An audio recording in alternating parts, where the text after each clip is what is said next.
Miscarriage क्या है और इसकी क्या इकसाम होती हैं? जी डॉक्टर साहब, मिसकैरेज एक बहुत ही मायूस कुन सा अल्फाज होता है एक माँ के लिए, स्पेशली जैसा कि आपने कहा, ये एक टर्मिनेशन ऑफ प्रेगनेंसी है, यानी हमल का इख्तिताम, हमल का खत्म हो जाना या फिर किसी चीज को कैरी ना कर पाना। मिसकैरेज अप्रोक्सीमेटली इसकी दो इकसाम हम यहाँ पर जो है वो डिफाइन कर सकते हैं। एक तो स्पॉन्टेनियस होती है और एक इंड्यूस्ड होती है। अब बात ये आ जाती है कि मिसकैरेजेस के अंदर इन इकसाम को लाने की वजह या फिर जो है वो इनकी सब डिविजन्स की क्या वजह हो सकती है। देखिए, आइसोलेटेड मिसकैरेजेस जो होते हैं वो एक ही बार होते हैं, किसी भी रीजन की वजह से हो सकता है, वो कोई चोट लग सकती है, कोई हादसा हो सकता है। लेकिन इंड्यूस फॉर्म जो होती है उसमें भी आपकी मजीद सब डिविजन आती हैं जो कि लीगल और इलीगल होती है। ठीक है, जानबूझकर जो है वो मिसकैरेज हो जाना या किया जाना। अब बात ये आती है कि मिसकैरेजेस की तरफ बहुत ज्यादा मुआशरा जा रहा है, स्पेशली जो विमेन्स हैं इसका शिकार हो रही हैं, जबकि किसी न किसी हद तक मेल्स भी मिसकैरेजेस के जो है वो पार्टिसिपेट होते हैं कहीं ना कहीं, लो स्पर्म क्वालिटी की वजह से।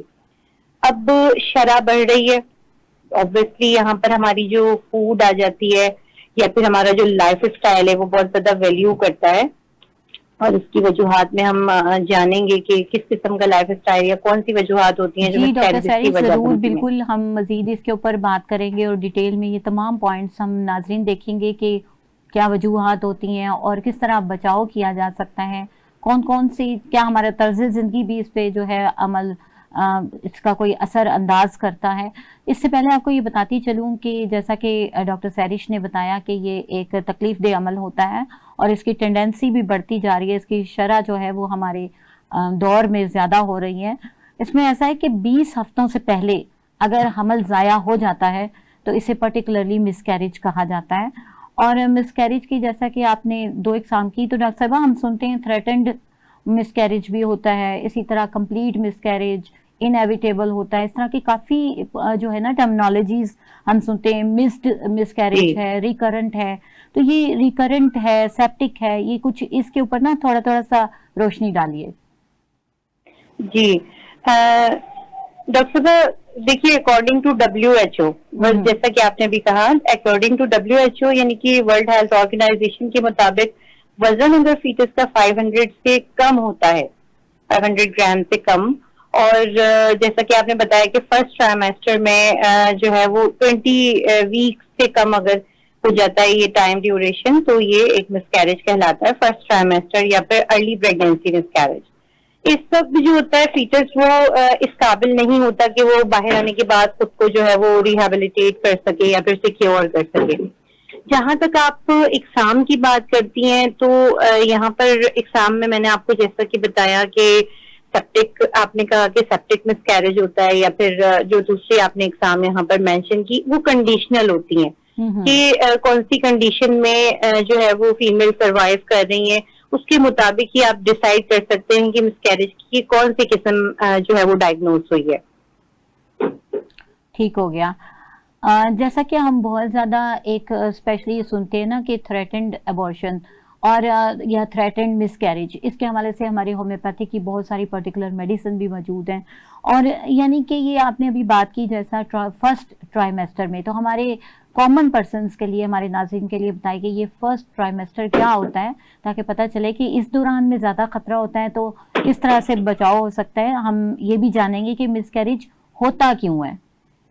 जी जी डॉक्टर साहब, बिल्कुल। देखिए, फर्स्ट ट्राइमेस्टर एक बहुत ही ज्यादा जो है वो टिपिकल और थोड़ा सा क्रिटिकल टाइम होता है एक फीमेल के लिए, पहले 3 माह प्रेगनेंसी के। जी जी जी डॉक्टर साहब, बिल्कुल सही कह रही हैं आप, बिल्कुल सही फरमा रही हैं। 3 माह यानी कि this is an approximate time duration के एक फीटस जो होता है वो इस कंडीशन में होता है कि उसने कोई भी हतमी शक्ल इख्तियार नहीं की होती है, वो एक गोश्त के लोथरी की तरह ही वहां पर मौजूद होता है, जैसे कि कुरान पाक में जिक्र भी है। और ये वो ड्यूरेशन होता है जिसमें एक मदर को बहुत सी जो है वो हिफाजती इक़दाम करने चाहिए, according to the food, according to the exercise, और कुछ पोजेज इस तरह के होते हैं कि जो उन्हें वो नहीं लेने चाहिए, और ये उनकी सेफ्टी के लिए बहुत जरूरी होता है। ओरल जो है ना हाइजीन का आप ख्याल रखिए, ताकि आप मिसकैरेजेस तक ना जा पाएं। और ऑब्वियसली हमारी फूड भी बहुत ज्यादा वैल्यू करती है कि आप स्टार्टिंग में मंथ में किस किस्म की फूड का इस्तेमाल कर रही हैं। मर्करी फूड नहीं होनी चाहिए जो कि आपके लिए पीरियड्स का या फिर स्पॉटिंग का या फिर थ्रेडनिंग जो मिसकैरेजेस होते हैं उनका सबब बन सकती है। ठीक हो गया। बिल्कुल आपने जैसे बताया जंक फूड भी जो है नुकसानदेह होती है, हार्मोनल इम्बैलेंसमेंट आती है, और जहाँ हार्मोन इम्बैलेंस होते हैं वहाँ पर मिसकैरेज के चांसेस बनते हैं। और न सिर्फ ये बल्कि डॉक्टर साहबा क्या आप एग्री करती हैं कि नींद भी जो है बहुत ज़्यादा असरअंदाज होती है इस सिलसिले में? लोग तो इस पे फोकस ही नहीं करते हैं। पीसीओएस है ये बहुत ज़्यादा असरअंदाज होता है, और स्ट्रेस जिसके बारे में जिक्र ही नहीं किया जाता, स्ट्रेस, सिर्फ स्ट्रेस की वजह से भी ये बहुत सारे केसेस सामने आते हैं। जी हाँ डॉक्टर साहब, यहाँ मैं आपकी बात को फरोग दूंगी। डॉक्टर साहब, जिससे कि आपने हार्मोन्स का यहाँ पर जिक्र किया, तो प्रोजेस्टेरॉन, एस्ट्रोजन इस किस्म के हार्मोन्स है जो हमारी प्रेगनेंसी को जो है वो बहाल रखने में बहुत ज्यादा हेल्प आउट करते हैं। अब जिन फीमेल्स के अंदर ऑलरेडी एस्ट्रोजन और प्रोजेस्टेरॉन का इश्यू चल रहा होता है, वो आगे जाके मिसकैरेजेस को लाजमी फेस करती हैं। इसके अलावा यहाँ मैं अपना एक केस भी यहाँ पर डिस्कस करूंगी आपकी इजाजत से, जो ये बताएगा लोगों को। जी डॉक्टर साहब, कि किस तरह से अनमैरिड लेडी जो है वो आगे जाके मिसकैरेज का बायस बनती है। हमारे पास यहाँ पर जो है वो केस एक आए थे जो कि एंडोमेट्रोसिस, जो हमारा लास्ट टॉपिक था, उसकी जो है वो पेशेंट थी। और उसके बाद स्लोली ग्रेजुअली वो आहिस्ता आहिस्ता बहुत ज्यादा उनके पेन्स इतने सीवियर होते गए कि वो ट्रीटमेंट के बाद भी क्लैरिफाई नहीं हो सके। उसके बाद होता यह है कि जब उनकी शादी होती है तो उनकी जो औलाद है या फिर कंसीविंग इश्यूज जो है बहुत ज्यादा आ रहे थे। फिर आगे जाके उनको औलाद हो जाती है, लेकिन उसके बाद फिर 5 इयर्स का जो है वो गैप आता है। और उसके बाद कंटिन्यूसली, जैसा कि अभी आपने फरमाया था कि करंटली जो है वो बार बार उनको 2 मिसकैरेजेस हुए।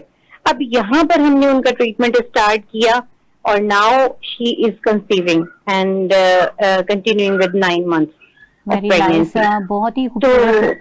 अच्छा, इसी बात पे मैं जानना चाहूंगी डॉक्टर साहब, जैसे आपने बताया कि अब वो माशाल्लाह कंसीव किया उन्होंने और प्रेग्नेंट हुए हैं, तो हमारी होम्योपैथी इस सिलसिले में क्या रोल प्ले करती है, और कौन सी top of the list remedies हैं जो कि इस तरह की टेंडेंसी को रोक सकती हैं? जी जी जी डॉक्टर साहब, ये तो बहुत ही प्यारा आपका सवाल लगा मुझे, क्योंकि होम्योपैथिक बहुत प्यारा रोल प्ले करती है। जैसा कि मैंने आपको बताया कि वो पेशेंट बहुत सी जगहों से इलाज करवाने के बाद हमारे पास लाई थी, और जब वो आई हैं तो फिर उस वक्त उनका रिसेंटली अबॉर्शन हुआ ही था, मिसकैरेज से वो फेस कर चुकी थी। अब यहाँ पर हमने सबसे पहली चीज जिसको फोकस किया वो यूट्रस की हेल्थ थी। तो मेंटल हेल्थ तो ऑलरेडी उनका डिस्टर्ब थी ही, जैसा कि अभी आपने फरमाया कि स्ट्रेस लेवल जो है वो बढ़ जाता है, ऑब्वियसली सदमे से माँ गुजरती है।